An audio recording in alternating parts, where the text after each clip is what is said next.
অন্যায় দেখতে দেখতে আজ আমাদের ভিত দেওয়ালে ঠেকে গেছে। রাগ, ক্ষোভ নাকি তীব্র অসহায়ত্ব।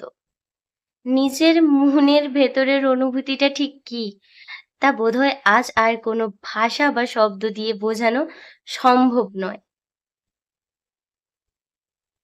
আমরা ভেতর থেকে কতটা ভেঙে যাচ্ছি, কতটা কুঁকড়ে যাচ্ছি, সেটা শুধু আমরাই জানি।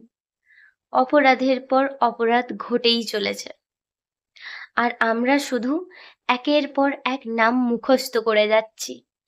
কয়েকদিন আগেই পারুইপুরের সেই 11 বছরের নিষ্পাপ মেয়েটার সাথে যা নৃশংসতা ঘটল, সেই ধাক্কাটাই সমাজ এখনো সামলে উঠতে পারেনি।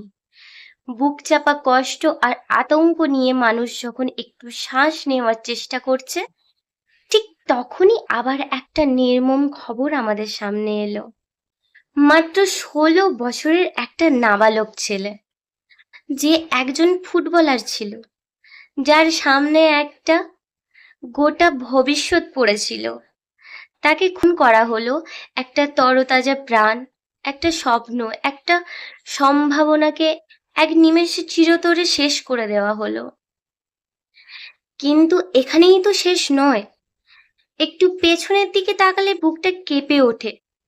এই বারুইপুরের ঘটনার কিছুদিন আগেই মহিষাদলের সেই 4-5 বছরের ছোট্ট বাচ্চা মেয়েটার কথা মনে আছে? ওর উপরে যে চরম অত্যাচার, নির্যাতন এবং রেপ অ্যান্ড মার ঘটনাটা ঘটলো, সেটা কি আমরা এত তাড়াতাড়ি ভুলে গেলাম?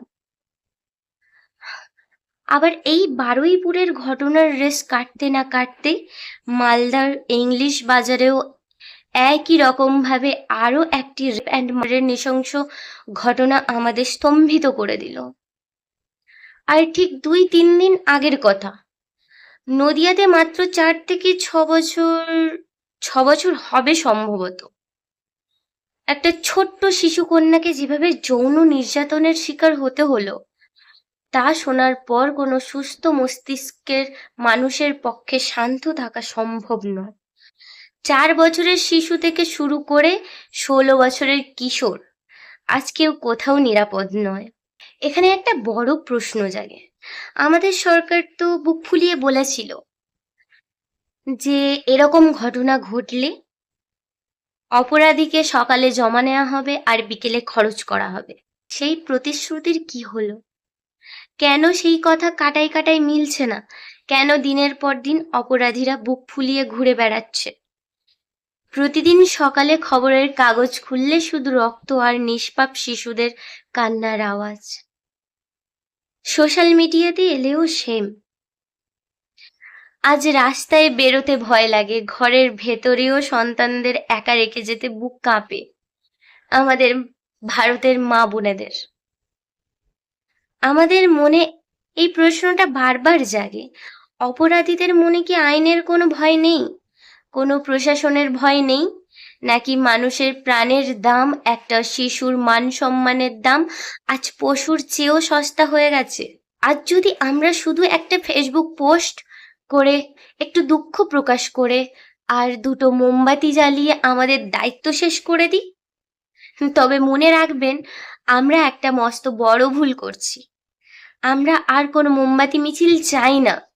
আমরা আর কোনো ফাঁপা সান্ত্বনা আর আশ্বাসের বাণী শুনতে চাই না।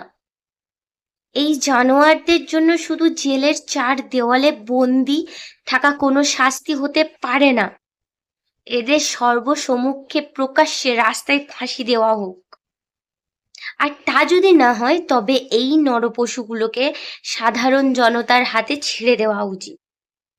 ছেড়ে দেওয়া উচিত কি ছেড়ে দেওয়া হোক।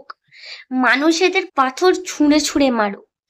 এরা যেভাবে আমাদের নিষ্পাপ সন্তানদের ওপর অত্যাচার করেছে, ঠিক সেইভাবেই এদেরকে তীব্র কষ্ট দিয়ে তিলে তিলে করে ধুকিয়ে ধুকিয়ে এদের মৃত্যু হওয়া উচিত।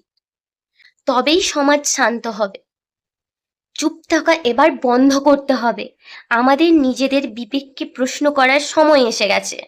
আমরা যদি আজও অন্যায় দেখেও নিজেরা নিরাপদ আছি ভেবে চুপ করে থাকি, তবে মনে রাখবেন, আমাদের এই নীরবতাও কিন্তু পরোক্ষভাবে ওই অপরাধীদের সাহস বাড়িয়ে দিচ্ছে। সমাজকে বদলাতে হলে, সন্তানদের একটা নিরাপদ পৃথিবী দিতে হলে আমাদের সবাইকে একজোট হয়ে আওয়াজ তুলতে হবে। প্রশাসনকে বাধ্য করতে হবে এমন দৃষ্টান্তমূলক বিচার করতে, যা দেখলে আর কোনো অপরাধী কোনো বাচ্চার দিকে হাত বাড়ানোর আগে 100 বার কাঁপবে, 1000 বার কাঁপবে। আমরা জাস্ট একটা স্বাভাবিক নিরাপদ সমাজে বাঁচতে চাই, যেখানে আমাদের বাচ্চারা নির্ভয়ে বড় হতে পারবে। আমরা এই নৃশংসতার শেষ চাই, আমরা চরমতম বিচার চাই।